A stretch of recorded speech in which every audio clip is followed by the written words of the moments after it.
Mira Bracaccio here. We're gonna make a sockeye salmon dish. I made it the other day for Amanda and she loved it, and so we're gonna make it again. We're gonna make a few videos today. This one I'm making by myself. The other one we're making with Maria Madeira. You'll remember her. We made a Spanish chicken dish together. But this one I'm gonna do on my own. We're gonna get our gas on, of course. You don't want to keep it on too long because it is a coated pan. So we're going to put first thing, and believe me, this is a mishmash of whatever I found in the refrigerator. So you can do whatever you want. But I'm going to show you what I'm going to do.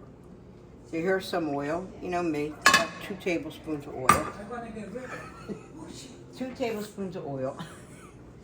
And I have an onion, 1 small onion. And these are those little mini bell peppers. So I want them to get started first. So I'm going to put them in first. We're going to get that started. And of course we need salt and pepper. And this is a little hard to judge with this thing, but I don't want to put my fingers in it like I do at my house. And some pepper. We're going to let that cook and then we're going to come back. Okay, so I also forgot to mention that first I started with a bowl over here. It is the French version of the Italian Negroni. The difference is you use gin and Negroni and you use bourbon in here. So cheers to start off. You can see how nice this is. Kind of like a medium. Onions are getting caramelized, so that's where we're going to get our flavor. Now I have what I had just picked out for her, some beautiful cherry tomatoes. They're not cherries actually, they're grape. And some asparagus that I cut up. So we have our onion, pepper, asparagus, that. Put whatever you want in it at this point. You have spinach, you want that I added because, and look at that. Come on, that's going to be beautiful over the top of the salmon. And we need a little bit more salt for the whole thing. Salt for the whole pot. This. So you could at this point put fish stock or chicken stock in it if you want. I'm going to add a little dried parsley. She has a whole herb garden out there and a vegetable garden, but I don't really feel like walking outside, so I'm going to use dried.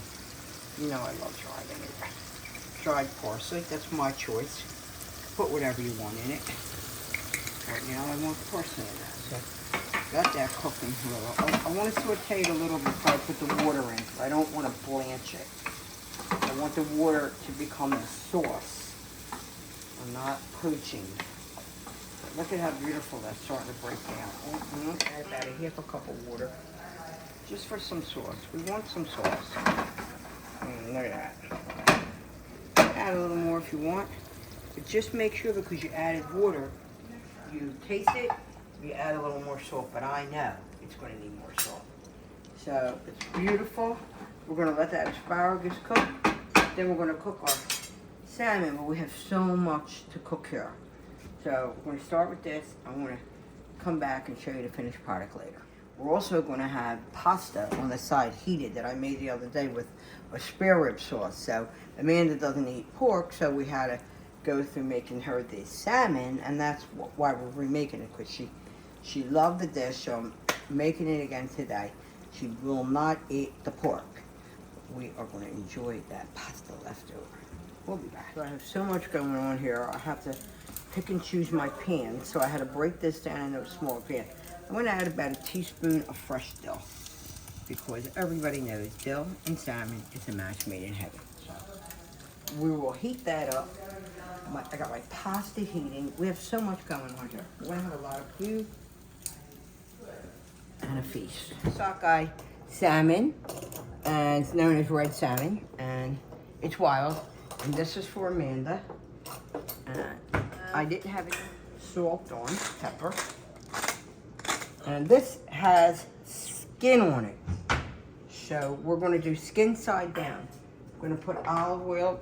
There's no regular olive oil here, so we have to use extra virgin. You have to be careful with extra virgin because it doesn't have a high heating point. So you want to get that salmon in. And hopefully it's going to fit in that pan. You know, I may cut it in half. So you know it fits, okay?